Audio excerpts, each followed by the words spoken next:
Ready? All right, everyone, welcome. I'm going to call the Moab City Council meeting to order on June 10th, 2025 at 6:03 p.m. And we'll start with the pledge, and Willie from the National Mobility Center is going to lead us in the pledge tonight. Pledge allegiance to the flag of the United States of America and to the republic for which it stands, one nation, under God, indivisible, with liberty and justice for all. Thank you. Next on our agenda is public comments. Do we have anybody that has any public comments this evening? No? All right, we'll move on. We have no department head updates. We have two items on our consent agenda. 4.1 is approval of the minutes from May 13th, 2025 and May 27th, 2025, and approval of the bills against the city of Moab in the amount of $837,365.11. Could I have a motion to approve the consent agenda? I motion to approve the consent agenda. Motion by Caitlin, second. I can second that. Second by Colin. Any discussion? Nope. All in favor, say aye. Aye. Aye. Motion passes 5-0. All right. First up, we have public hearing. We have 4 public hearings tonight. The first 2 are on the annexation, and I don't know if you want, we've kind of gone through the annexation process. We're at the final phase here for the National Mobility Center. They're here if you have any questions for them. I'm going to open up the public hearing for ordinance 2509, an ordinance of the City Council of Moab annexing the coal and fire property at 602 Cermak to the City of Moab and assigning the zone of C3 Central Commercial to that parcel. So I'm opening up the public hearing.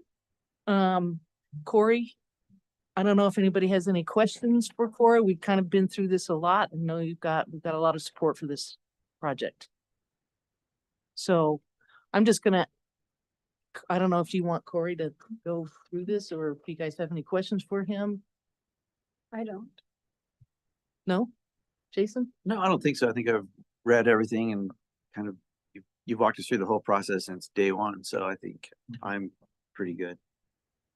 Unless there's anything that's come up that's not originally. No, there hasn't been. Just completing the process at this point. Okay. I've got a question for you, just for my own education. I think this is a wonderful project, and this is the 3rd time it's come before us. But just in more generally, so I saw that the pre-annexation agreement runs with the land upon ownership change. Does the restricted covenant agreement, the 50-year agreement, also transfer with ownership? It remains with the land. Yes, It does. Okay. Yes. Okay. So. Okay, excellent. That was just a question. That's it. And thank you so much. There was such a thorough packet entry and all the references to the general plan and everything that is new to these. It was really wonderful. So thank you. Yeah, very thorough. Any other questions for Corey? I forgot to open the public hearing. I did, but did I say a time? You did. Fine. All right. So now I'm going to open up to the public. Does anybody in the public like to make a comment? All right, I'm going to close the public hearing at 6:07 p.m. And I will ask for a motion to consider the adoption of ordinance 2025-09, an ordinance to annex the property located at 602 Cermak, Moab, Utah, 84532, located in unincorporated Grand County.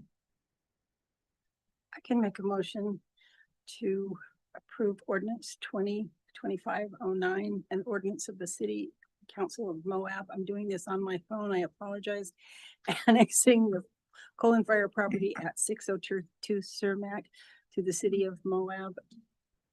And what was the rest of that, Joelle? Assigning the zone of C3. And assigning the zone of C3. Motion by Tawny, second. I'll second it. Second by Jason. Discussion, Tawny? No, I just think this is a really good project, and I think it's been well thought out. And I'm just glad that we can do this and move this forward. I think it's really an important program and benefits a lot of people that often get left behind.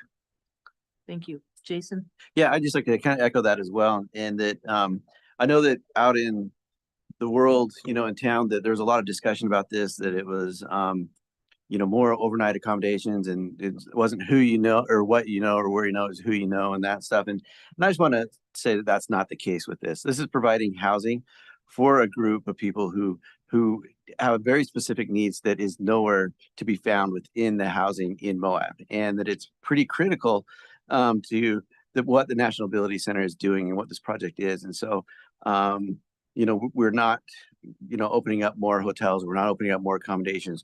We're doing something to provide a service, or these guys are, to provide a service for a very select group of people within our whole country, you know, and provide them with the outdoor education and ability to come out here and to see this great place and stuff. So I just want people to know that, you know, we're not, that this isn't us opening up, you know, this, and it's what it is really a very great and unique thing.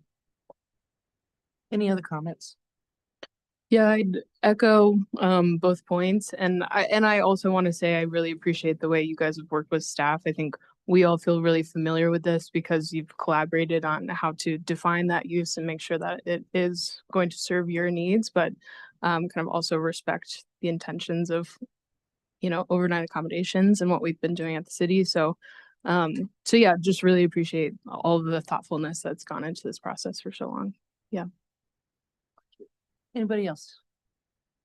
All right, I have a motion made by Tawny, seconded by Jason to approve ordinance 2025-09. All those in favor say aye. Aye. Any opposed? Motion passes 5-0. Second public hearing is an ordinance 2025-10. Only this is for property at 611 Cermak to the city of Moab, assigning C3 code zone. And so I'm going to open that public hearing at 6:10. Exactly the same thing, just a different parcel. Any questions? I'll ask for a motion. Oh, wait, have anybody from the public?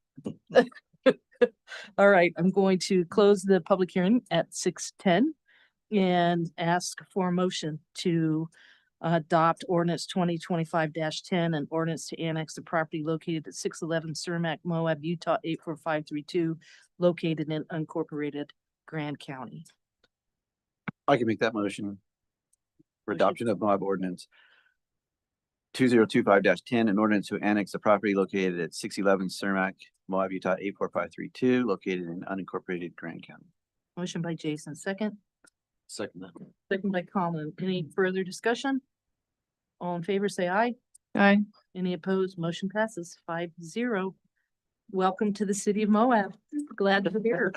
Glad we could do this for you. Oh. Thanks, Colin, for all your work. Welcome. Yep. All right. So we've got the first two public hearings out of the way. I'm going to open up the next public hearing, section 5.5, a public hearing for resolution 08-2025, an ordinance amending the fiscal year budget 2024-25.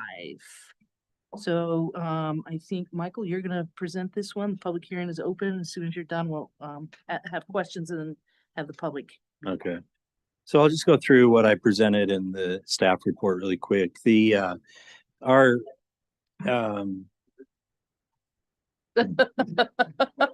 don't have to. Oh, you Thanks. guys. Yeah.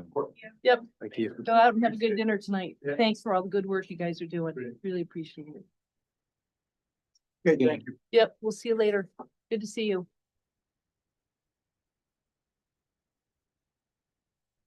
All right, so Okay, so they're missing out the best part. Yeah. Uh, Yeah, that probably reason. I'm sure, I'm sure they're, not tonight, watch it on. should we wait till they can get to a TV? That's probably the best. Okay, so the first item is an amendment to the current budget, the budget we're in now. We have an audit that's done every year, and our auditors consistently mention as a best practice that we should do an amendment at the end of the year to tidy up the books, make sure everything is because we make transfers throughout the year. There are some projects that don't get finished in the year. There's some projects that go over a little bit in the year. For the most part, we're generally not increasing the budget. We're generally just kind of tidying things up and making sure each one of the funds is showing a either balance or a positive balance or a positive fund. So in this amendment, mainly what we did was we reduced line items that we were not able to either get to this year, complete projects, or priorities had changed and we didn't spend the money, or it was just not necessary to spend the money. So we reduced a lot of different projects down quite a bit, but we did add a few expenses as well. And that those expenses caused the budget to go up just a little bit, but I want to explain what those expenses were. We did 2 transfers. One transfer from both of them came from the general fund. One transfer was for the RAP tax revenue. The RAP tax is a tax that comes in that is supposed to be used for certain purposes. It's restricted, but since we've been receiving it, it's been being kept in the general fund, which is a non-restricted fund. So in talking with council this year and looking at better ways to do this, we decided to create a RAP tax fund. So we're just moving RAP tax money from the general fund to its own fund. It's $1.2 million, but it comes up as an expense. So it shows as an expense within the budget. It also shows as a revenue, but it's coming out of the general fund going into the RAP tax. The other transfer is going to the housing fund. Walnut Lane property is a property that we own, the city owns, but we still have a loan on that property. The loan happens to be the highest interest rate that we have of all of the loans that we have and bonds that we have at the city. And we did some research and found that we could save quite a bit of money. In fact, we could save $700,000 over the next 10 years if we were to pay off that loan now, if we had the ability.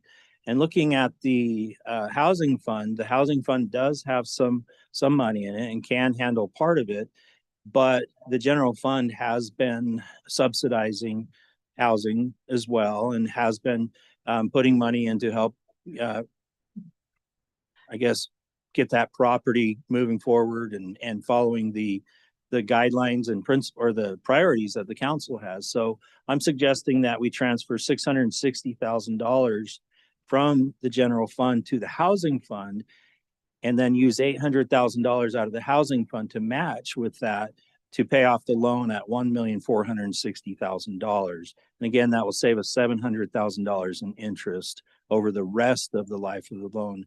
We have already paid interest. This is just the money that will not pay going forward. So those are the big changes. And with those changes, the budget did increase by $950,000, but those 2 things alone are $1.86 million. So in order for it to only increase $950,000, you can see that we had to lower things in other areas. And I won't go through all of those things that we lowered, but we've also seen revenues come in a little bit higher than what we expected. You can see on the budget that we're proposing for next year and for the amendment for this year that revenues have come in actually about $500,000 more just in the tax area. Not all of our revenues, but most revenues have come in higher than what we anticipated, especially the tax revenues, which generally, not all, but generally are dependent on visitation. So the ones that are dependent on visitation and people coming to town, we have seen those increase. We've also received increased grants. The Department of Public Safety has granted us several grants for DUI enforcement and other kinds of enforcement. That was a lot more than what we had budgeted for in the actual budget. So we saw that go up. And these are just some of the things that you can see that are changed throughout the document. I won't go through all of them, but in the end, I'm recommending that you do review this. I have listed all of the funds and shown whether any of the funds had any changes at all and tried to explain what those changes were. The changes that we have seen are in the general fund, RAP tax, Parks and Recreation Fund, and the Housing Fund. And there's explanations for what those are. So I recommend that the council approve the budget amendment as proposed. And I'm happy to answer any questions. Questions? I've got a few. Go ahead. Yeah, so just looking at actuals, we're at 14.23 million for taxes. I'm wondering if you have projections about I guess like what month are we expecting to come in between now and the end of the month? Like are we, Sales tax wise? yeah, sales tax, but all of our kind of like tourism tax related things Well, coming in. So if I understand the question, it's what am I expecting based on what we're seeing that will come in, where we'll come in at the end of the year? I think we're going to come in higher than what was projected. Based on the amendment that I proposed, it does show that that's exactly what we're looking at, is it coming in higher. Now, we don't even have April's numbers yet. So April's numbers will be coming to us on the 22nd of this month, and I will report those out. Based on the numbers that we've seen so far in the graph that I showed you a month ago, we're seeing there is definitely an increase in taxes related to visitation. It's not the 25% that we saw for the 2 years after COVID. In each of those years, it was 25%. We're looking at more like 2 to 4%, somewhere in that range. But the good news is that after COVID, we did shoot up 25% each year, and we haven't dropped back off. We've plateaued out, which is really, I think, good news. I think it's a new normal, and that new normal is higher than what it was before COVID.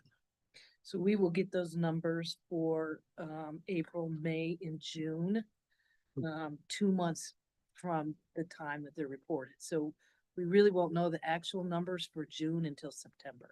So after the first Of quarter, August, yeah. after the first quarter, we'll be able to present on what the actuals were. But based on all of the data that we have and anecdotal information and hard facts, I do believe the numbers that we're proposing for the revenue are going to be hopefully just a little bit less than what we bring in. Yeah, and I asked partially because it shows a $2.4 million difference between budget and actual in that. So providing some explanation. Tentative budget between last month and this month was 2.1 million. So I think that's right, but just a lot of conversation about visitation and tax revenue. I had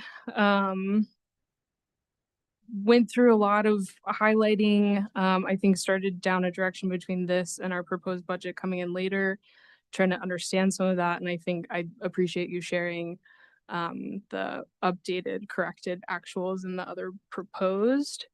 Had some questions about a few line items in here.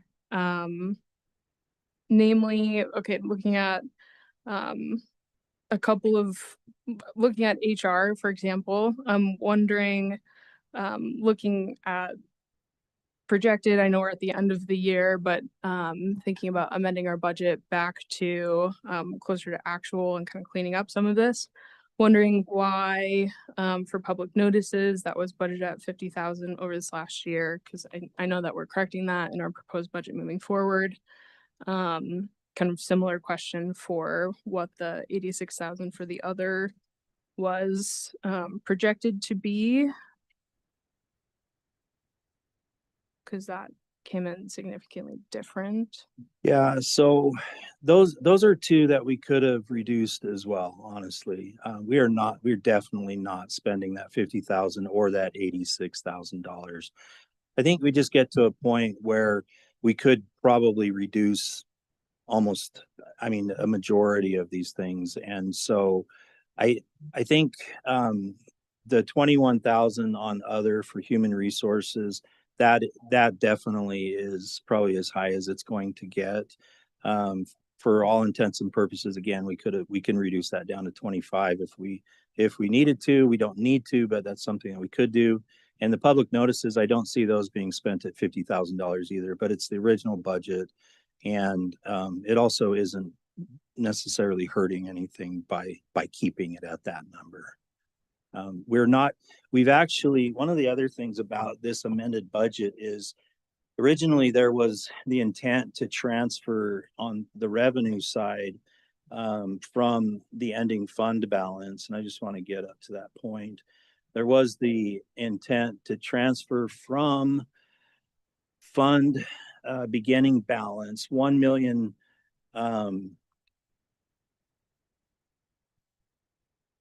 Yeah, so we definitely, I think we have another column issue here, to be honest with you.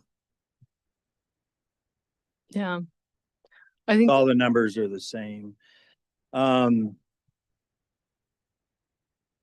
think this needs to be updated. So I'd ask that you just table this and I'll bring it back to you at the next meeting.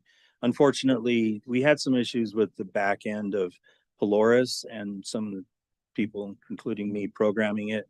And it was pulling different columns. And actually on the June revised budget, what it ended up doing was pulling the 2025 January amended budget instead of putting in the June budget. So the information that I have in my staff report is correct, but that last column is incorrect. Got it. Throughout all the line items, is that right? All of them, Okay. yeah, they're exactly the same. They're If you all look three. at, Yeah. Right. if you look at them all, they're exactly the same. So we had the same issue with the general, with the final budget. We fixed the final one today. I did not realize that this was an issue until just now. Yeah. Apologize for that. no, it's okay. But it's not crucial that it be approved today. We still have one more meeting that we can approve this and I can get you the information in advance. In fact, you can have it by the end of the week this week. So, That'd be great. Yeah, I think I definitely got twisted up in myself about trying to understand the two and, you know, how we got to certain budget thing. You know, I know we've talked about and I stand behind kind of the general conversations we've had about the budget, but coming into today, definitely got twisted up in myself. yeah. Yeah, I don't know what else to say except this couldn't be approved the way that it is. This is not the right budget. So do you need a motion to table it? Or Well, it is a like- public hearing. It would Oh, be good to got it, table got it. it. Yeah, I would like to suggest that if you guys have any more questions, like bring them up now, and then Michael can make those adjustments. So at the next meeting, you know, anything that you wanna Got it. and wanna correct or change or ask about, we're doing it tonight. I guess one other thing that I thought about more after we talked this afternoon, but you know, we're kind of restructuring the parks and rec and, you know, wrap and all of that. And so I was wondering if you could talk a little bit about, I guess this is a little bit more for well, maybe this is more related to our proposed budget, but I just have all my notes together. But as we're starting to look at addressing the MRAC and all of that, how we're budgeting certain things within MRAC expenses, like typical building maintenance.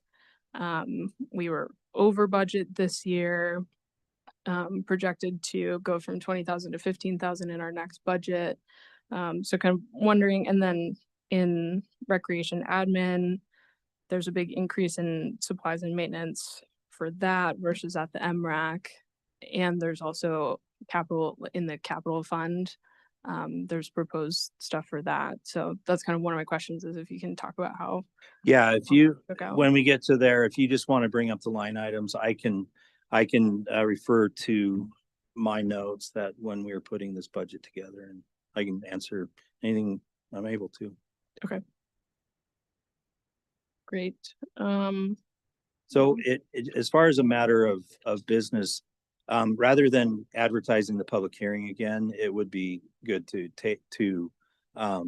table this to a date certain. Is that how we Yeah. state that? But yeah, I can take care of that when we Yeah. get to that point. Okay. Yeah, I'll close the public hearing and I'll ask for a motion to table, but at this point, you guys are still asking questions. Got it. Is that it? Well, I can, To the budget or yeah. what about the amendments? I guess, well, I think specific to, I guess I have one more specific to this budget, looking at building inspection, professional and technical, we're usually in kind of the 80,000. This year was less than 1,000. And then we're Yeah. picking back up.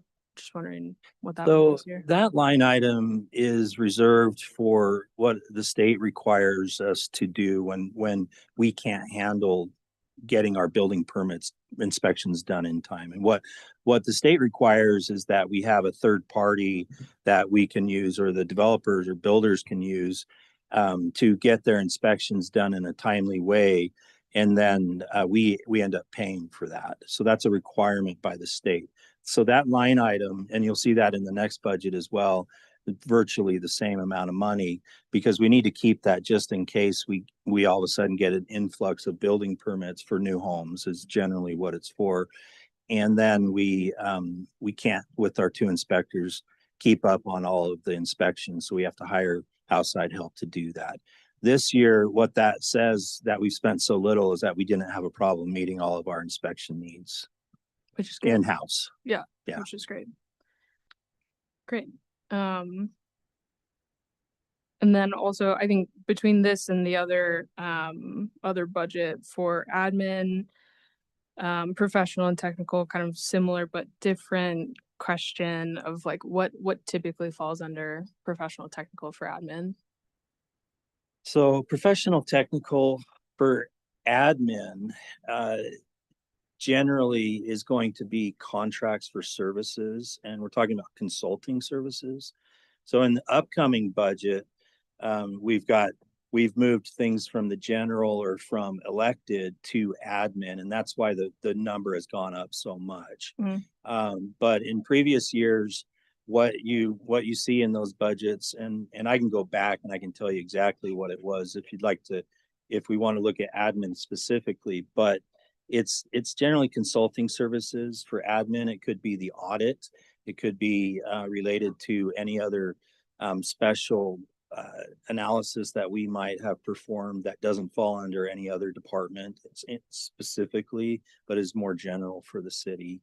But it's more consulting work is what it is. Is a lobbyist a part of that too? It will be next year, yeah. Oh, okay. Yeah. Okay, So in this year, that was, I believe, in elected. right, it was. Yeah. That's correct. And then also wondering, I'm just curious for us as electeds for subscriptions and memberships, kind of what that is for us. So, and I've moved most of those in the coming budget to general as well, because subscriptions and memberships, it's like memberships to the National League of Cities or Utah League of Cities and Towns or the ski towns or mountain towns. Those are all the memberships that we have.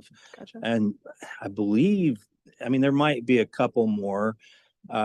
Those are the general ones. And then for professionals, like for myself, I belong to the American Planning Association, the American Institute of Certified Planners. So does Corey. So that would be one of those things for him, and some of our other staff, police department and things like that. They have different ones as well. So that's what that would cover. Great, thanks.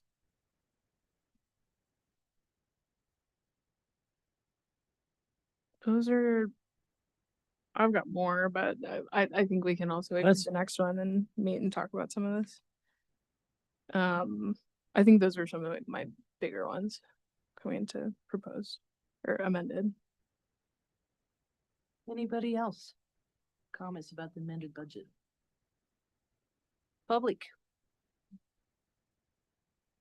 Anybody want to talk about the amended budget?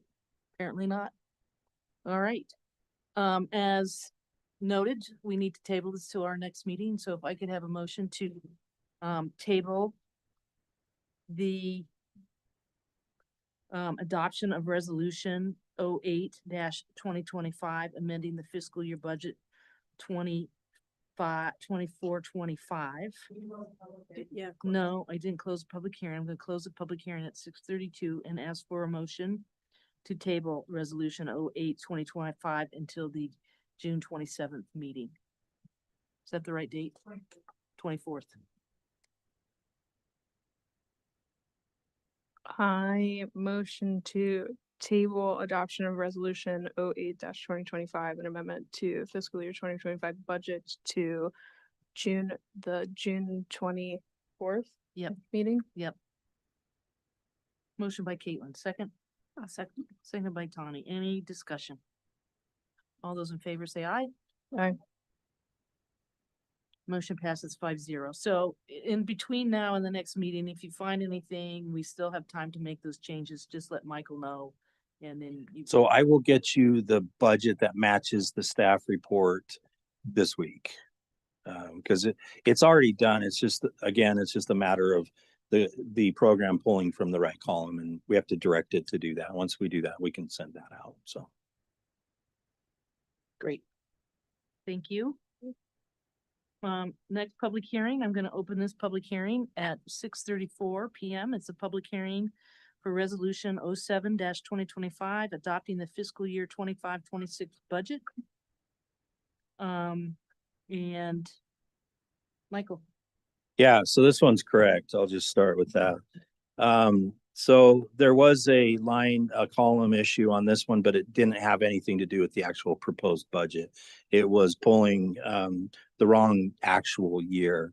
And these are, again, this isn't a knock against our program. Are just some issues with programming. So I'll go through really quick what has changed in general since the tentative budget, and just remind you that the council did approve a tentative budget a month ago. The state requires us to do a tentative budget, and then 1 month later, or by the first meeting in June, approve a final budget.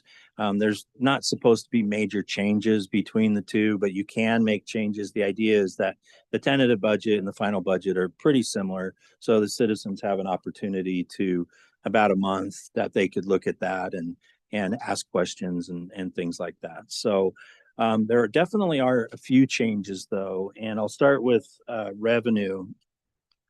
When we presented last time, we did not have the tax rate yet from the county, and the county sets the tax rate based on the revenue that the city is looking for. And that revenue was established the first time you set the tax rate, which was a year ago. It was actually less than a year ago, but for the previous or for the current term that we're in right now. So we were able to get that tax rate, but we didn't get it until Monday, which was yesterday. So that tax rate is on the resolution, and it's 0.002167. And so it's virtually the same as the previous year. The previous year was 0.002149. So that's an 18 millionth of a change. The reason why there was a change, the only reason why there was a change, is because according to the county, valuations went down in the city. So in order to have the same revenue, the county changed it by an 18 millionth of a percent, of 1%. So virtually the same. So that changes a little bit what our revenue projection is, or revenue recommendation is for property tax only. Again, just property tax. So this document has been updated with the actual number, which is $3,351,250. So other changes within here in revenue, we did make a change under transfer from other funds.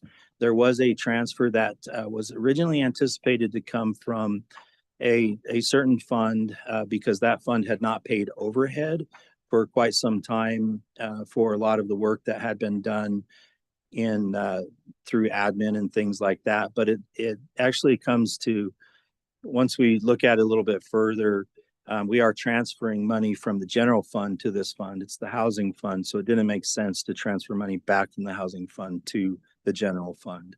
So I took that out. So there's no transfer from the housing fund for overhead. The other $350,000 you see there from transfer from other funds is from the CIP fund. And that is to pay for engineering overhead and to pay for the utility assistance program, those two things, which are directly related to either the property tax or capital improvement plans.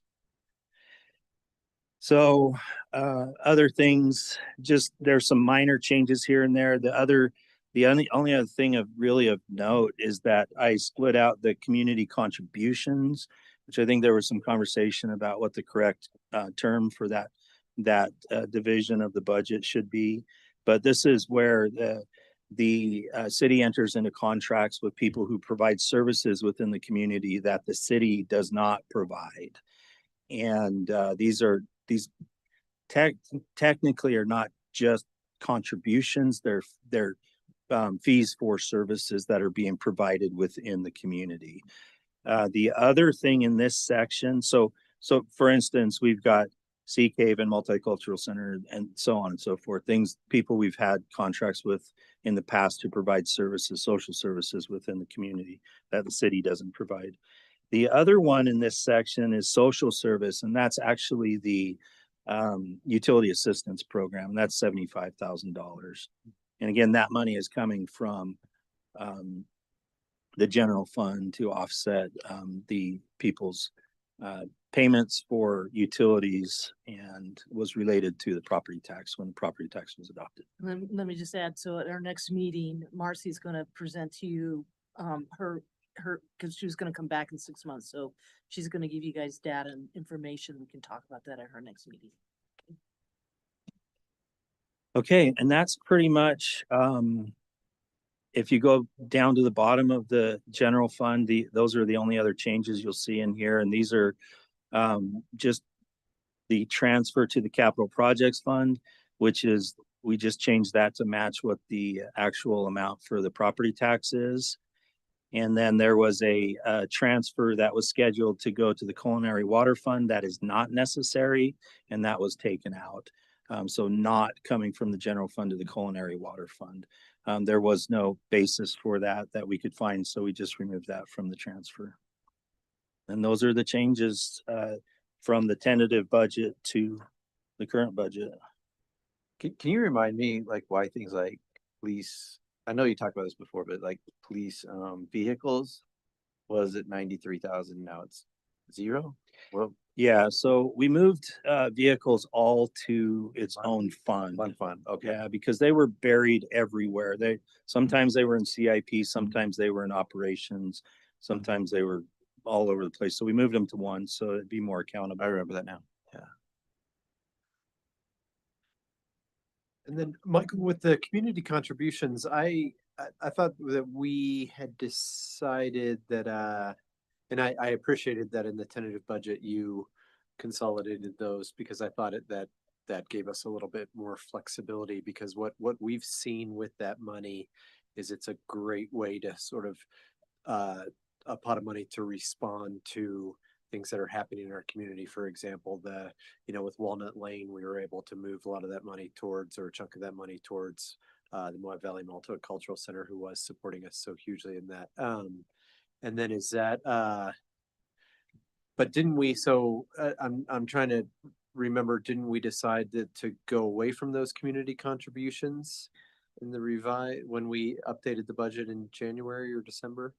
No, no, not that I I think recollect. we were going more towards contracts. Contracting with them so that it's not a contribution. We have a contract with the Multicultural Center, Moab Solutions, Sea Haven, to provide services that generally the city would be providing, Right. but we don't have the capacity to do it.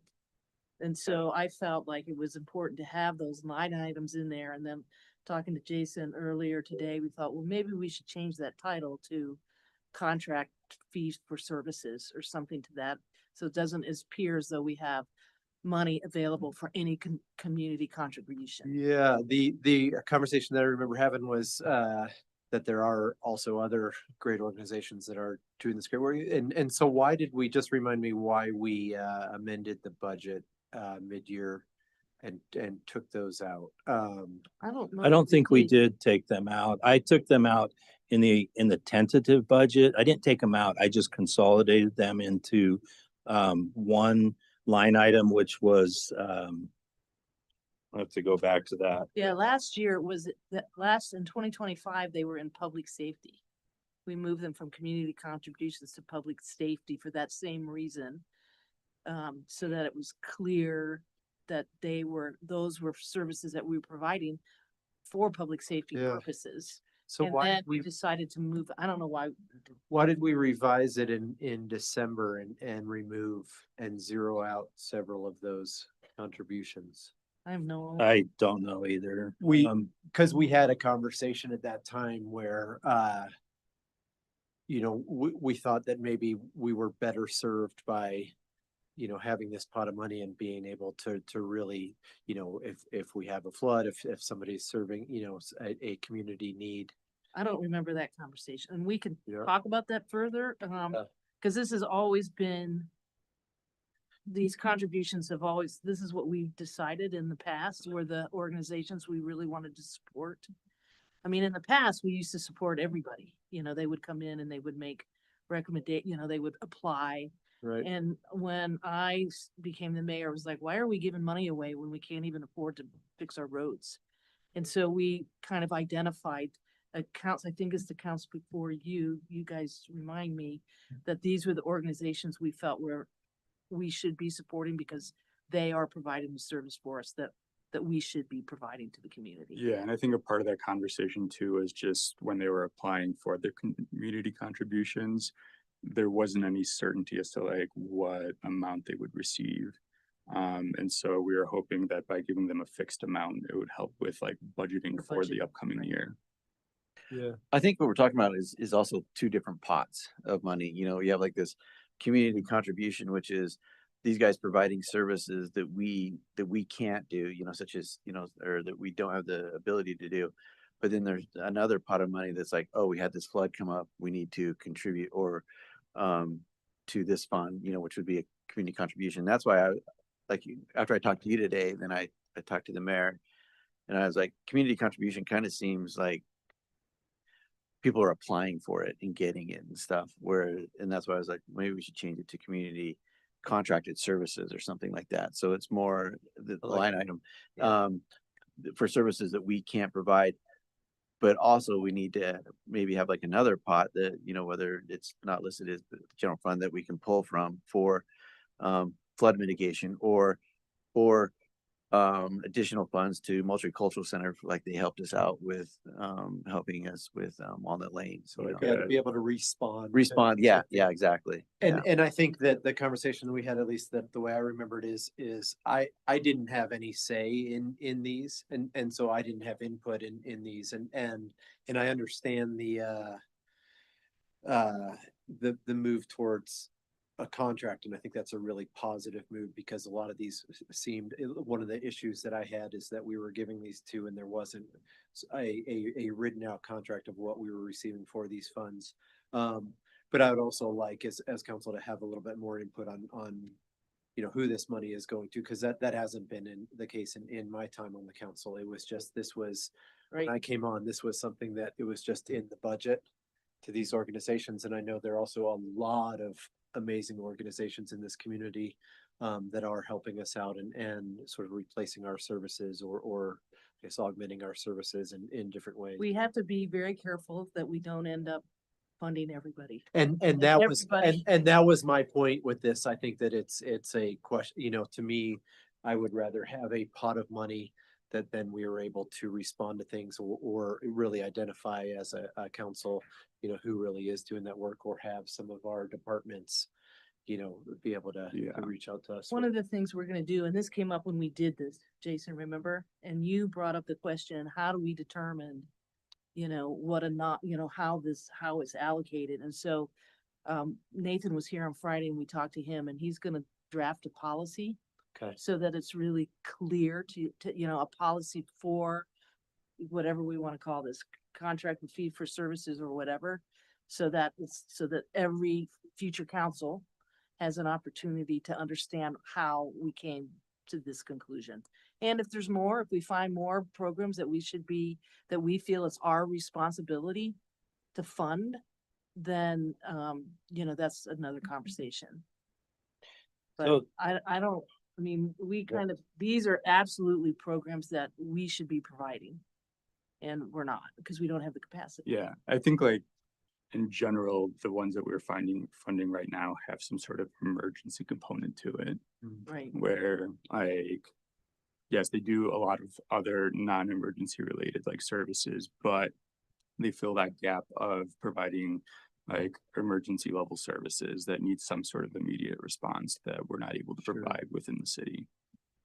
So that's kind of how I distinguish it. And I think like that kind of other pot can be its own like community emergency response pot. Right? Because it is like, it would be for, Flood mitigation. yeah, and Yeah. sort of like unexpected, unplanned for like. And that's contained in the CIP. Yeah. Yeah, so then there's, I think that the final was $350,000 in that fund for that. I'm just looking at the budget, the way it was approved originally, only, it's the same all the way through. It wasn't amended in December to change, who got what. 24, most of these contributions that you're seeing this year, were basically the same. We were giving, looks like we budgeted for all of those. And then the following year, 25, I think is when it was moved over to another fund, and you're not seeing those show up in the 25 budget. Right, it was in the police. Yeah. It was in police. But what was originally budgeted for in 25, the original budget approval was 15,000 under the free health clinic and 10,000 under Moab information. And RAP tax distribution was 80,000, and Grand County, the last one, was 13,000. Can I ask a question on the RAP tax? Yeah. The RAP tax distribution has been like 80,000. This year it's budgeted at 90,000. Yeah, so the RAP tax is based on a percentage of how much is collected, and we're seeing an increase in the amount that's collected with RAP tax. So I did increase that just a little bit. We would still only spend the percentage. I think it's 20% of what is collected. But 412 is 82,000. Is that? So I'm just kind of what? So we'll. So in the coming year, it's, yeah. Are you saying we budgeted 90,000 in the coming year? Yeah, you budgeted 90,000 for RAP tax distribution, and you but the revenues coming in from RAP tax is projected at 412,000. Oh, okay. So there might have been a little bit of overhead in there for advertising and things like that, and supporting the committee, those types of things. Definitely don't have to spend that. And then the other thing is that although we do budget, say 412, because we don't want to think we're going to get a 5% increase, it could come in a little bit higher, and then 20% could be a little bit more than $82,000. Yeah, out of our hands, but yeah. But it would still, no matter what, it would only be 20% of what the total is. Okay. And then I do believe that there is some room in there for advertising, things like that, for doing applications, those types of things. It's not $8,000, but a few $100s in there for that. I guess just going back to community contributions, I'm excited that Nathan's working on a policy. I feel like we've been talking about that. Because I think even just, first of all, nonprofits that are watching and engaging and are on this list, I know that there's a lot of uncertainty about funding, and so, definitely want to support this. Consistency in the funding that they receive is important, and also I think, looking at some of these numbers, knowing what some of the budgets are comparatively for organizations, I'm just excited to look at that policy and see kind of how we start treating this moving forward to future years, to make sure that that's fair, make sure that we are having like a full lens of, is this the right list? Do we need to add people? Kind of like how we start making decisions in an objective way about that. Because I agree, I think there are a lot of entities that really support and bolster city services that are important.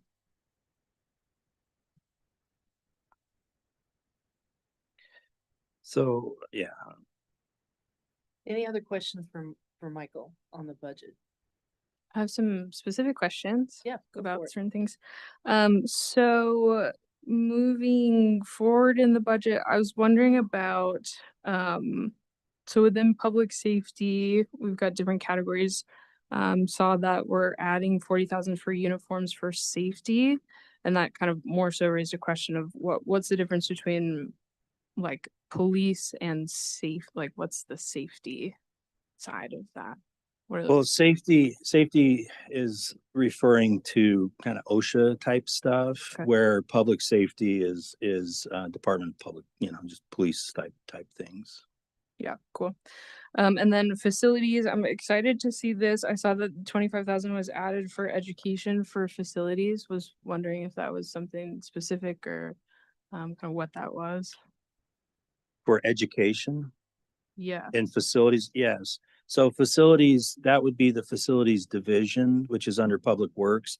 And the education would be anything from, going to in-services, things like that, going to trainings, those types of things. And they could be anything from anything related to facilities like pouring concrete to fixing roofs, those types of things, working on and doing general fixes on things that they're authorized to do. Probably not elevators or electrical things like that, but changing out whatever, those, doing general maintenance on buildings. Sweet. Cool. Yeah, I'm excited to see that. I think it's important to invest in those departments. They do Yeah. a ton of work to support our The city. other thing that it's just coming to mind now, this is, there's a lot of line items here. I believe part of that is for an arborist, for facilities to train up an arborist so that we have an arborist on staff. Cool.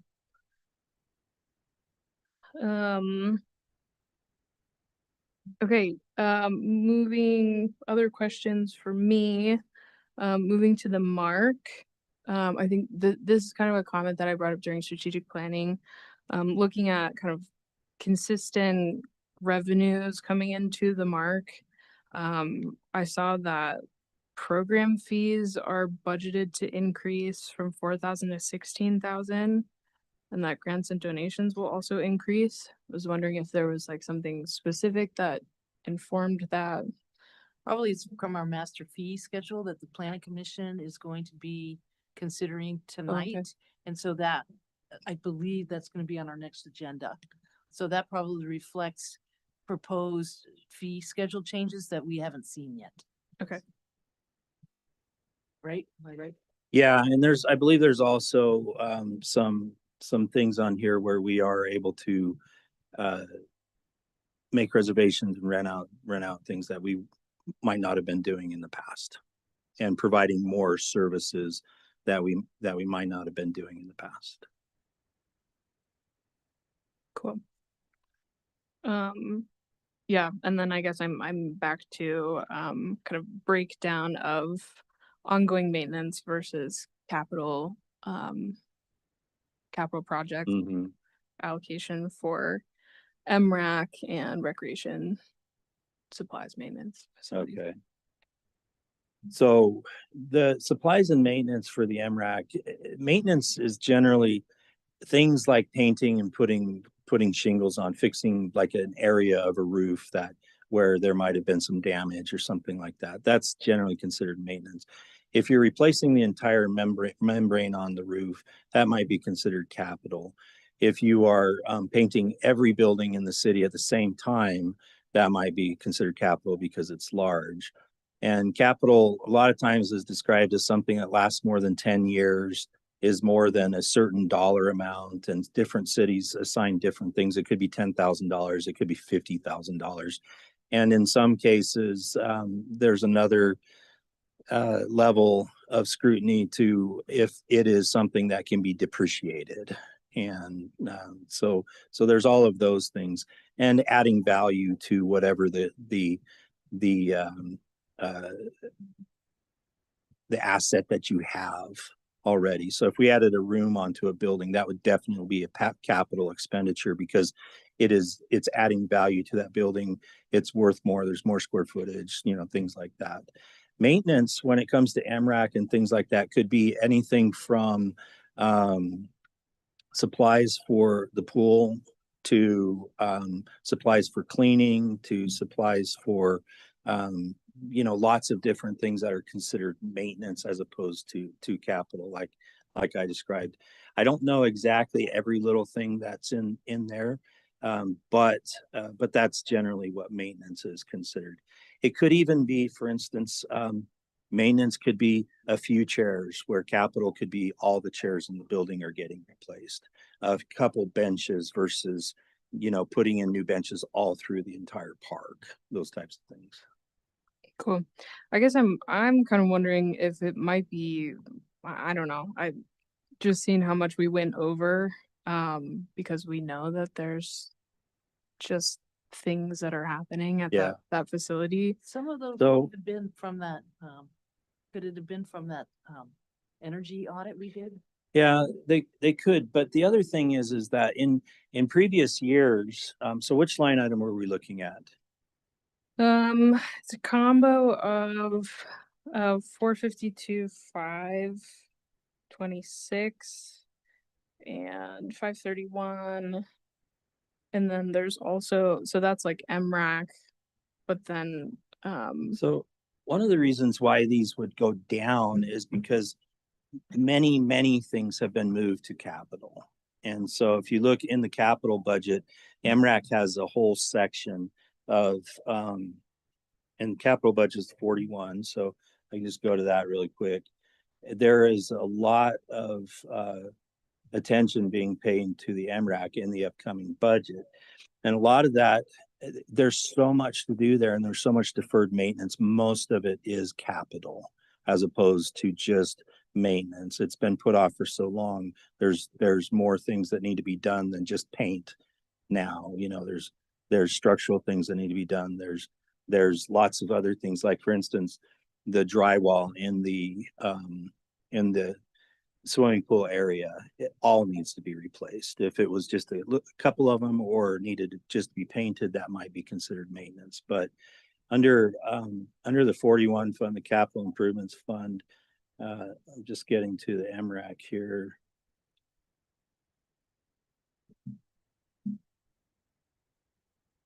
So we have structural, we have $85,000 under structural. We have major maintenance, we have $125,000. ADA upgrades in the Parks and Rec, that's not just for the MRAC, but that's if we get CDBG, that's $250,000. And then the outdoor water features, another $250,000. And then some of these, like the $85,000, is to pay for engineering work so that we can spend more money in the year after to fix these structural issues that we have. But there is $125,000 that is dedicated to major maintenance at the MRAC. And that could be fixing the doors. It could be all kinds of stuff, but it's not fixing the pool itself. That's a separate line item. And it's not the structural stuff. That's a separate line item as well. I think that's great. I appreciate that. I think it also shows intentionality in the way that we're starting to think about the MRAC. Okay, and then related to recreation, kind of separate from like under that for recreation supplies and maintenance, that's increasing to 54,800. I was wondering if there was something specific behind that. So the recreation, that maintenance could be in the recreation areas, like all of the fields, all of the programs that we provide on the fields and at the different locations. And there are definitely some needs there where they need to replace some equipment and with more activity as well. There's more things going on. So let me just get to that one so I can look at it closer. What's the number on that one? 640525. Okay, so equipment, supplies, and maintenance. And then let me just go to my spreadsheet and then I can look at my notes here.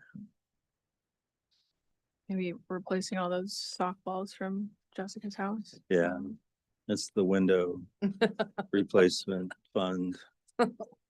Yeah. Um,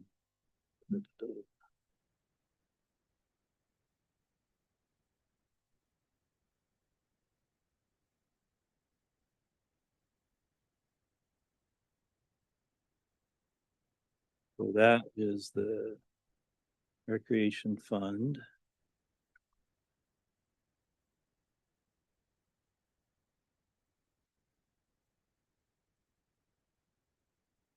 Okay.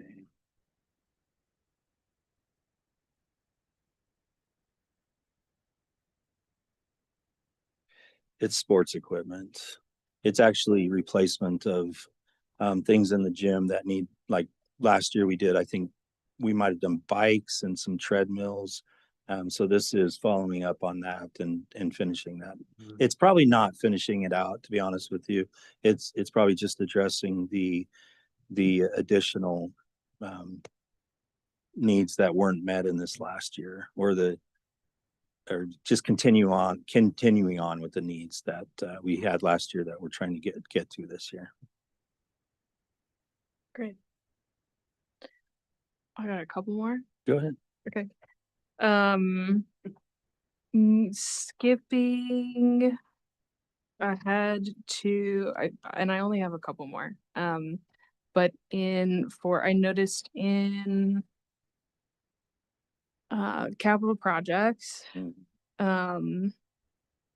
noticed that revenue from UDOT hotspot funding was not included. Was that because we had wrapped up dispersed parking? Yes, Okay. and there is a little bit being transferred, but the money's already been paid, so there's no new money coming in. Okay.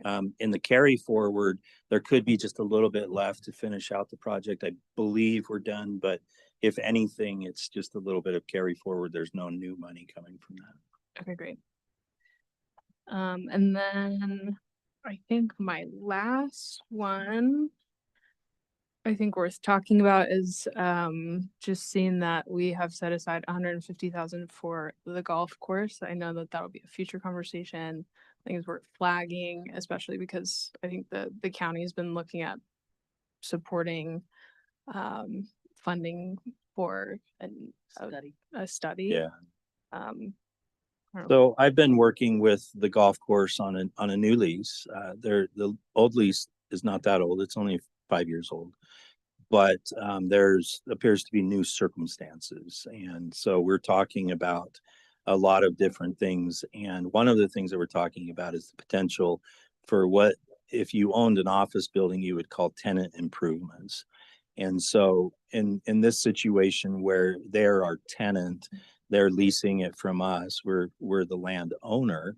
They're leasing it so they can provide a golf club. We might be interested in providing some tenant improvements. And the way tenant improvements work is that they get paid back over time. So the new lease has a stipulation. This new lease has not been signed.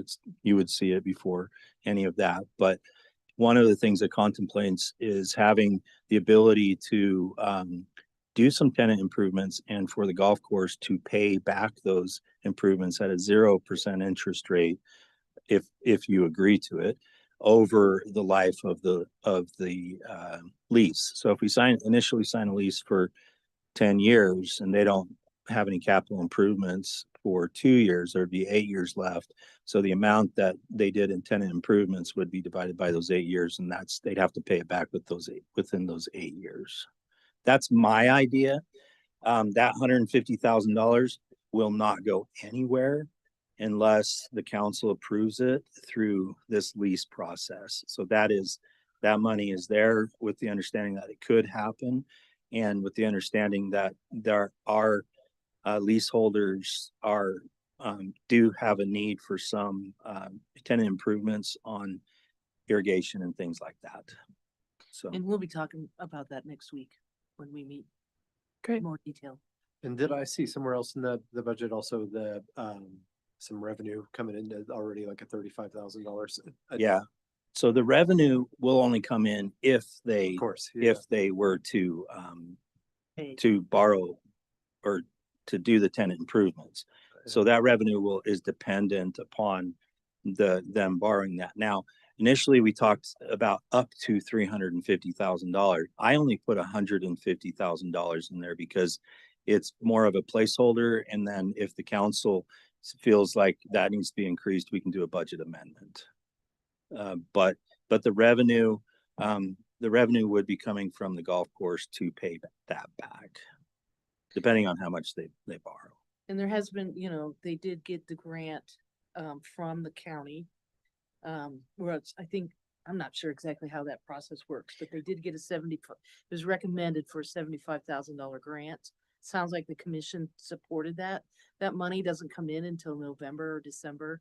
And I know when I talk to you guys next week, Michael and I are talking, perhaps we want to join in on that to some level to have a little bit more oversight on what the scope of that planning is going to be. So more to come on that. But that's something that 150 could be used for as well. Yeah. Not all of it, but part. Right. Some of it could, yeah. And the idea is their lease is only for 10 years. The life of the golf course is much longer, and any master plan should be much longer. So Right, us participating kind of makes sense. right. Yeah. I guess to be clear, they told the county that if the county gave them 75, the city would match 75. No, that's never been. No, we've talked about 25,000. So, Great. Perfect. Glad we could clarify that. Yeah, and yeah, and nothing has been decided. We're still negotiable. talking. I've provided a lease to them, and they're still reviewing it. Great. Okay, that's all for me. Thank you so much for taking the time. Thanks, Caitlin. Who else?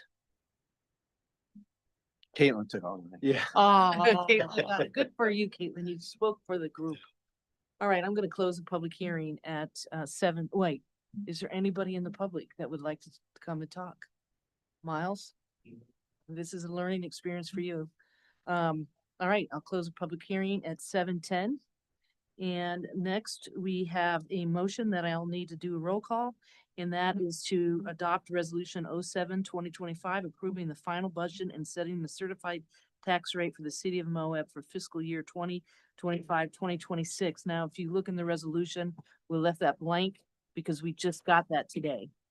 And The resolution that we have has actually been filled in, and the one I have to sign? yeah, Okay. the one to sign has been filled in, and it shows the tax rate and the total revenue anticipated from that tax rate.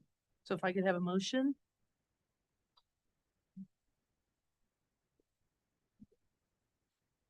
I move to adopt resolution 07-2025, approving the final budget and setting the certified tax rate for the city of Moab for fiscal year 2025 to 2026. Thank you. Second.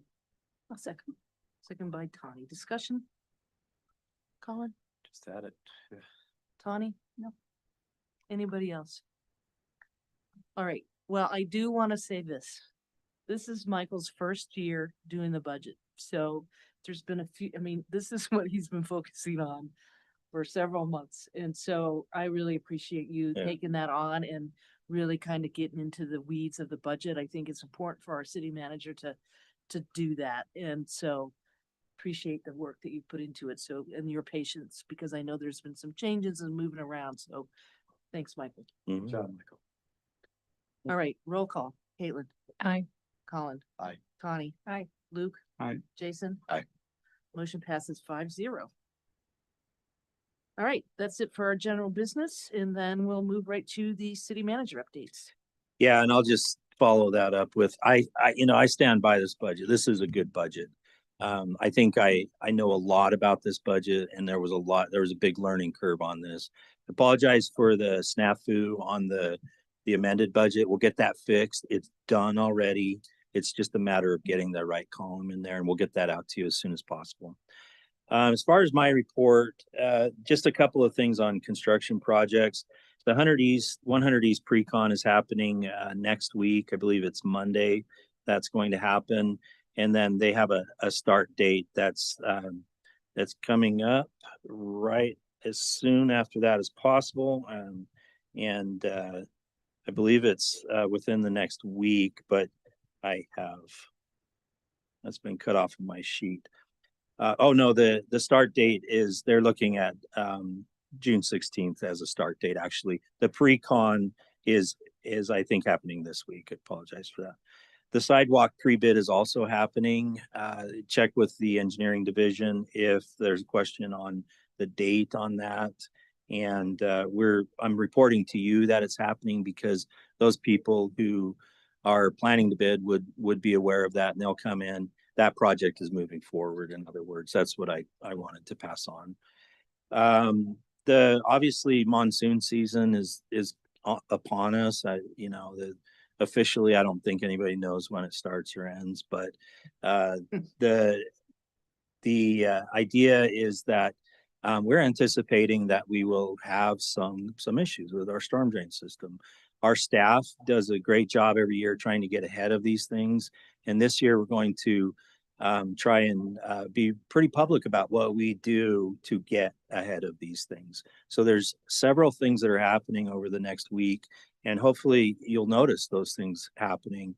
We've got everybody from the police department to public works, parks, utilities, engineering, planning, and communications and admin working on this right now, trying to identify areas of importance, prioritize areas, and get workers out there to address these areas. Some of the things that you'll see is both sweepers out in the downtown, all around town, but really focusing on the areas where we've seen issues before, focusing on those areas where there's already a buildup of debris, where any water will take it to the low spot, which is generally where the storm drains are. Working on storm drains using our Vector trucks to address any issues that we can identify that we could help with the Vector truck. Talking to neighbors if they're out there about problem areas and what they can do to help. And then we also have several drainage ditches that need to be cleaned and maintained. I visited one today with the mayor, actually, a large one, a very critical drainage ditch. And that's going to be one of our highest priorities next week. And it's probably about a half a mile too, that needs to be cleaned out. Luckily, it's dirt and grass, and that's something that our staff can handle. Going forward, I just want to be clear, these are yearly events that we do, yearly things that we do, and our staff does these every year. This year, I'm just trying to put a little more public facing effort into that, so that people see what we're doing, understand, and that maybe we can start some conversations up as well. Rim to Rim has sent out a mailer. People should be getting that mailer that asks them, what are you doing? Are you aware of your risks? And gives them some ideas and some resources that they can use to contact us, to contact Rim to Rim, to get information about what they can do at their own properties to be prepared.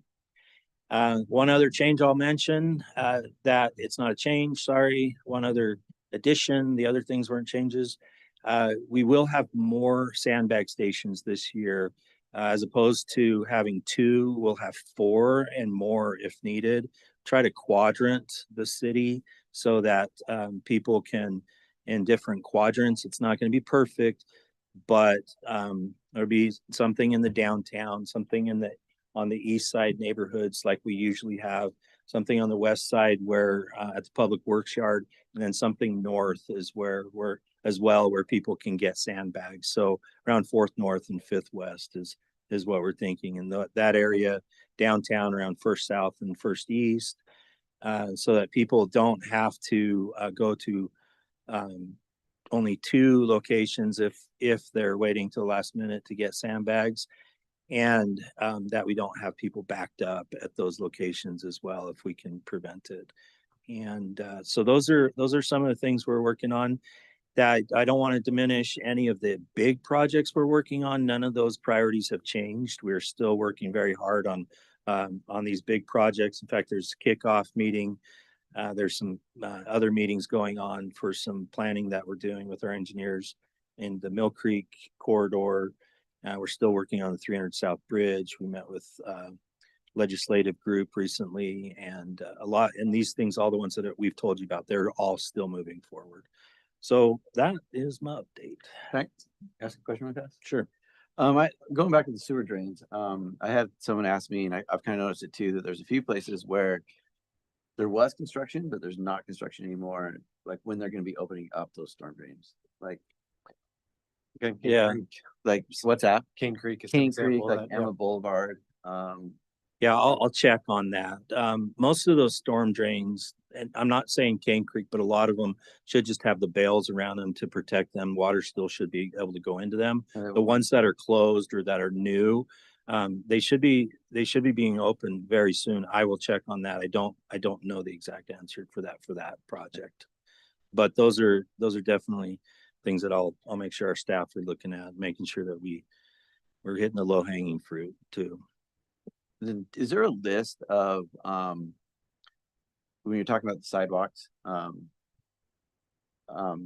are like the sidewalks that the city is going to be hitting or put on the list to be repaired? Yeah. There's a map that we can bring, and a couple of you have seen kind of a variation of that map, but just generally speaking, the map includes probably a 60-40 split, I think is what it ended up being, where 60% was on Main Street, 40% was in the neighborhoods. The neighborhoods we're focusing on are 300 South and 100 North. And then some smaller pieces here and there that will be fixed. But there's two big sections on 300 South and one on 300 South, sorry, and one on, there's a few on 100 North. But what we're trying to do is get a consistent path from critical areas or nodes to the downtown, which is the big district, right? So where 3rd South is, there's one on the north side of the street between Main and 100 East that will be replaced, and then 100 North, it's the 3rd East to 4th East is a big section there. There's more than that, but that's one of the big consistent sections. Nice. Yeah, I just had a few people that have called me or have asked, Yeah. Are we doing this one here? And I'm like, I don't know. So we'll get that out. Do you just anticipate that to start, that project? It's going to be it'll be this summer based on where we are right now. We're probably looking at August, honestly, because we're in June right now, getting contracts approved in July and work starting late July, early August. Can we, something that's been brought to our attention about that for the ones downtown and even maybe the ones in the neighborhoods?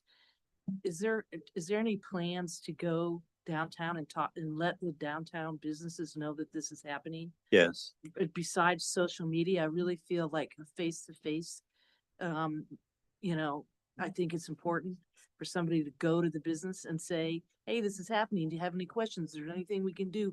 You put it on social media and that some people don't see it, and then it happens and it's, their business may be disrupted or whatever. Yeah, it's part of the plan. Absolutely. Good. Face to face, just like we did with downtown dispersed parking. Perfect. Now, where we are right now is we are still gauging the feasibility of the plan that we have. So we haven't gone to the businesses just yet and said, expect your sidewalk to be done. But once we get the bid and we know that the scope we have fits under the budget that we have, that's when we would go. And obviously once we have a timeline as well.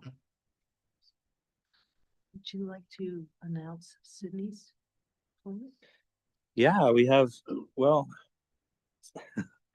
so we have a new employee. I wasn't prepared to announce this, but Sydney, who is our Vista, will be working full-time in our engineering division as an engineering associate. Is that correct? Not till July. Not till July. Will, emphasis on will. But Sydney has accepted the job. She has. So we're really excited to have her on board. She started here as a Vista, and she does have a history and background in engineering. And we're really excited to have her expertise and to be able to use her in the engineering division to help keep these projects moving forward. Yay. Great. Thanks, Sydney. Glad to have you on board. I mean, this is a perfect example of how good that Vista program is. I hope it comes back. Yeah. Because this is how we find really good employees. It gives us an opportunity to kind of test drive them. And Sydney was great. She went from Vista to intern to now a full-time employee at the There's a lot of those. There's a few. There. Yeah. So welcome aboard. Glad you're sticking around. Another success story. Yes, exactly. All right. Is that it, Michael? That's it. Yeah, that's. Right. Now we move on to mayor council reports, and we will start with you, Tawny. Oh, don't ever start with me. Last week I met with, the Senator, Representative Kennedy and his delegation. That was pretty informative, and I felt like they got some good feedback from our community, and I felt like they listened. I swung by the new playground for a few minutes on Saturday, and the kids seemed to really enjoy it, but I didn't think they'd want a grandma going down the slide, so. I went down the slide. Did you get that picture? Put that in the paper. That's another reason I didn't want to go down the slide. I think that was all for this couple of weeks. All right, Luke. Yeah, I only had the special planning commission meeting last week about the annexations, but that also means that everything's backloaded for this week, so. Oh, right. All right, Caitlin. Okay. I also attended lunch with Congressman Kennedy. I thought it was great. I really appreciate that since he's taken office, I've seen him in person 3 times. Mhm. I think that that's huge for such a big district and for Moab. So appreciate his attention to our community. I have continued to attend weekly-ish Utah Housing Strategic Plan meetings. We're moving closer towards having recommendations about tactics within our kind of my specific group for rural and resort communities. But now I'm participating in Utah League of Cities and Towns LPC housing subcommittee. It's very interesting to see the difference between the two. Mm-hmm. I'm very excited about what we're talking about and think the things we're talking about in rural and resort is very relevant. And at the LPC meeting, we talked more about whether or not the state should have minimum or maximum standards for roadway base and kind of, just this continuous like back and forth on semi-solutions to address housing that are pushing on local control. So Caitlin, do you think that the LPC one is more geared towards potential legislation coming up? Or is it, I mean, I know it's tied to the housing strategic plan, but it sounds like maybe they're looking at potential legislation that could tie into that. yeah, it feels more specific to legislation than this other group. I Right. think it all, hopefully the goal is to inform legislation, but this feels more specific to, I think that they're having more interrelations with the Commission on Housing Affordability and what they're working on. So I'm not sure. I think it'll be much more varied. We've only had 1 meeting so far and I was a little late for that with the conflict, but yeah, we're also kind of we talked about city centers and technical assistance for growing urban edge areas and kind of things that feel very legislative and kind of like Wasatch Front specific. So be interested to see how that continues. Thanks for being a part of that. Yeah. That's great. Happy to. I want to give a lot of faith and optimism that this plan will do some really good stuff for housing in the state. I attended a first meeting. EMS is starting a sustainability feasibility committee. So I attended a first meeting for that and had some one-on-one meetings trying to get up to speed on the conversations and kind of how to support EMS. Kind of relatedly, EMS week was a couple weeks ago. I thought Andy did a great job writing his LT, and EMS does a really important service for our community. And yeah, I think the city is supportive, and yeah, looking forward to kind of giving you updates as that continues. I missed, but then caught up on Community Renewable Energy Agency Board meeting. Rocky Mountain Power is still having delays. They're still moving through solicitation process at Public Service Commission. So that's, the program is in negotiations and still no updates, just commission meetings. And then a couple of things. One, the Moab Area Housing Task Force is doing its 2nd annual Moab Housing Survey, which you can find on moabhousing.com. regardless of what your housing type is, whether you're stable, you've lived in your house for 50 years, it's paid off, or you're living in your vehicle, this survey is intended to get a better picture on just what housing looks like in our area. So please fill it out. It'll be running for about a month on moabhousing.com. And then finally, it is June, and so I just wanted to wish the community happy Pride.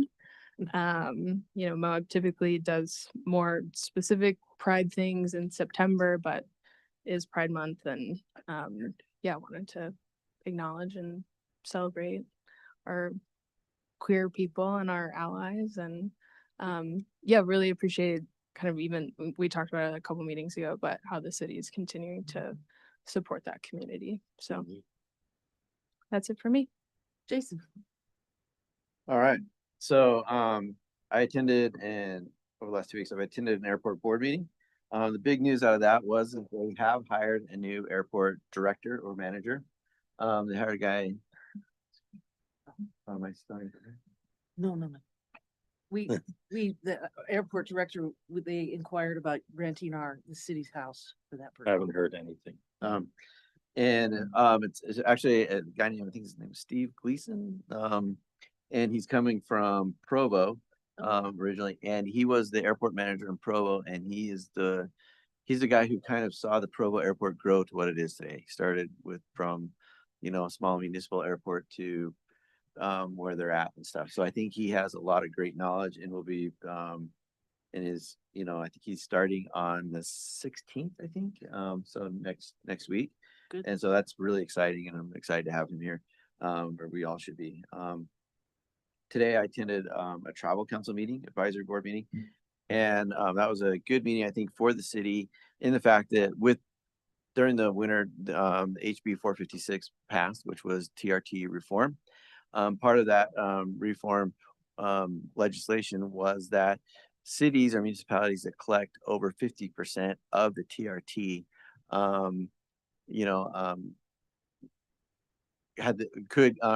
should have a seat on the board, a voting seat on the travel council board. And that was to take effect on July 1st.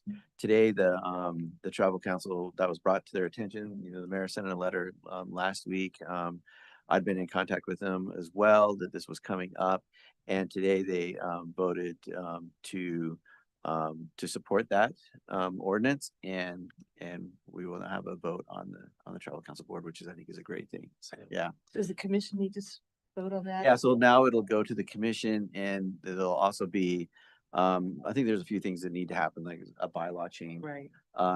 It might not happen in July, but July there's no meetings for the travel council. So it should be happen before the August meeting and stuff. So that's pretty good. Very good. I also attended the meeting with Dr. Kennedy. Was able to drive around town with him, and the mayor and Michael, and show him kind of the flooding and kind of what our needs were coming up, and where some of the issues were in town, which was a really it was a good meeting and a good time with them. Then came back to the luncheon, and it was great to spend some time with his staff and talk to him about those things. I also spent an afternoon riding around town with Colin on bikes, looking at sidewalks and street crossings and stuff. And You guys more exciting. We gotta get on. it was fun. I was trying to keep up with Colin, it's like, but we kind of looking at getting an idea of like kind of the lay of the town and kind of things that we kind of felt like we would like to put on everybody's kind of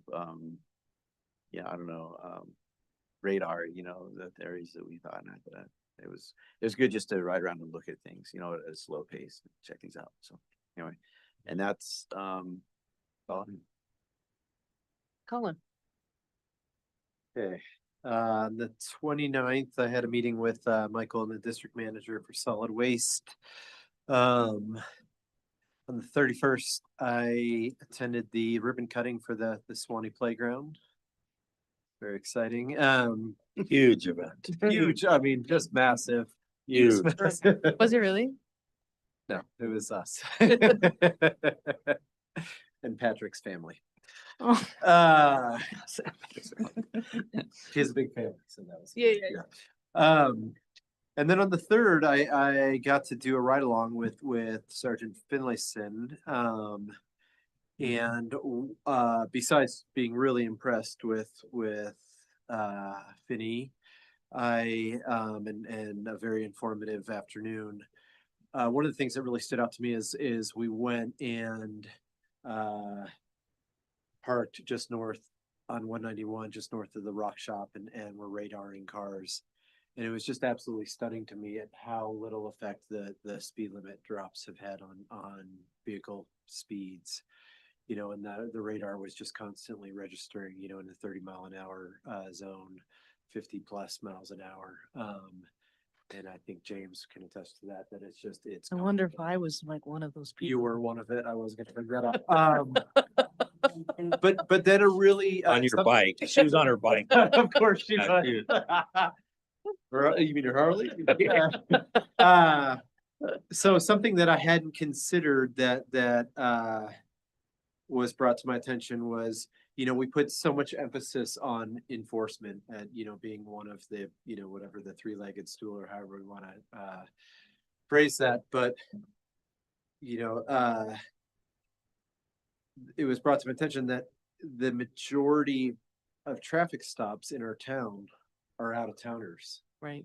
And so traffic stops and tickets, these citations have very little effect at affecting behavior in our town and with speeds. And so, you know, that really hit home for me, like just how important, you know, all the things that we're talking about with downtown, and these design elements and engineering, they really come into play because we have a very unique transportation environment here with, you know, the vast majority of our citations going to out-of-towners who are one and done. They're passing through town. And so we aren't really changing behaviors with the enforcement that we're doing. And so, you know, it just really, you know, for me, you know, what the work that we're doing, that Michael's doing with UDOT downtown, you know, the conversations that we're going to be having with high visibility crosswalks, with all of this, we really do need to be, you know, assisting our PD with, you know, all the visual cues that really help with enforcement, complement enforcement, and really giving drivers those clues to slow down and they're in a slower speed environment. So. And we will be talking about that. Michael's gonna, when did you say you're gonna try to have a policy, a draft?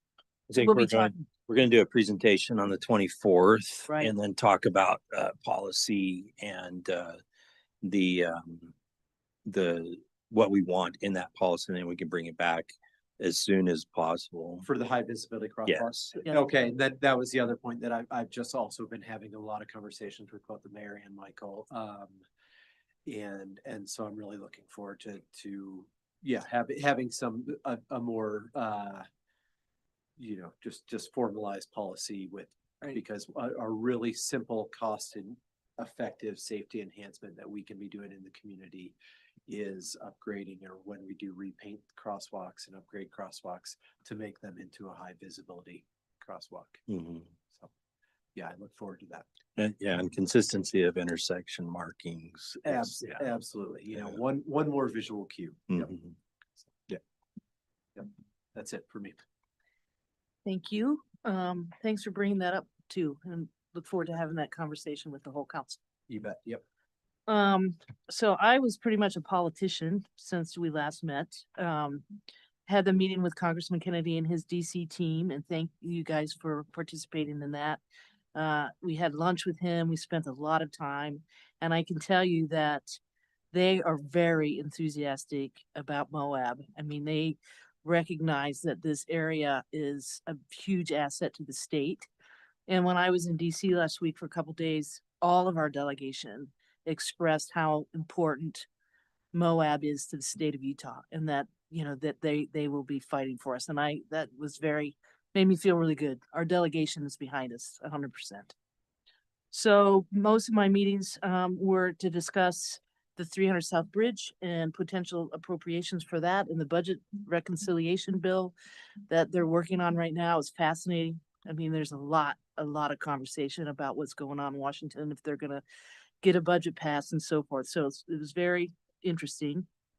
I also had a chance to meet with the Department of the Department of Energy's EM leadership, the environmental management. I met with Alicia Stetton. She's the chief of staff for environmental management, the deputy chief, John Howard, the assistant secretary, Kristen Ellis, and Jocelyn, who's the director of intergovernment and stakeholder programs. That was great. The purpose of that was to see where they stand on the UMTRA project. We wanted to make sure that the DOE is still moving forward with getting that project closed in 2029, and they are very supportive of the work that we've done with stakeholder groups and things like that. So I anticipate that is provided that the appropriation $67 million goes through. I feel pretty confident that that's going to get funded at that level. So we can anticipate start planning for the future in 2029. Which leads me to the Moab UMTRA Transition Act. You guys approved a letter supporting that. That's going to be put before Congress in July and August. So that bill, they're pretty excited about that. It'll be something that Senator Curtis wants to get across the finish line. So may have to go back and testify before Congress about that. We'll see where that goes, but anyway, it was really good to be back there, and it's always good for us to have a face with our congressional delegation in Washington. I was with Tim Stewart and Ryan Levitt, who are our lobbyists. They were fantastic, and they know everybody. I'll talk to you guys more about that when we meet, but I felt really positive about the work that they're doing for us. This Friday, is it this Friday? We're meeting with Mark Welker, who's the business outreach director for Senator Lee. And Cora Phillips from the chamber set up this meeting. I don't know if anybody's interested. Jason, you might be as a business owner. If anybody else, if one other person wants to attend that meeting, let me know. I think it's Friday at 1 o'clock. Yeah. I'm pretty sure it's this Friday at 1. So if you're available, just show up. If anybody else wants to participate in that, let me know and we can figure out, Yeah. if 1 there's, yeah. So, and that's it for me. Oh, I went to the ribbon cutting. That was great. Parking was hard, but It was. So that's all I have, and we don't need a closed session, and so I will ask for a motion to adjourn. Motion to adjourn. Motion by Tawny, Second. second by Colin. In favor, everybody? Aye. Aye. Passes 5-0. We're adjourned. Thank you. so Jason, I have rap tax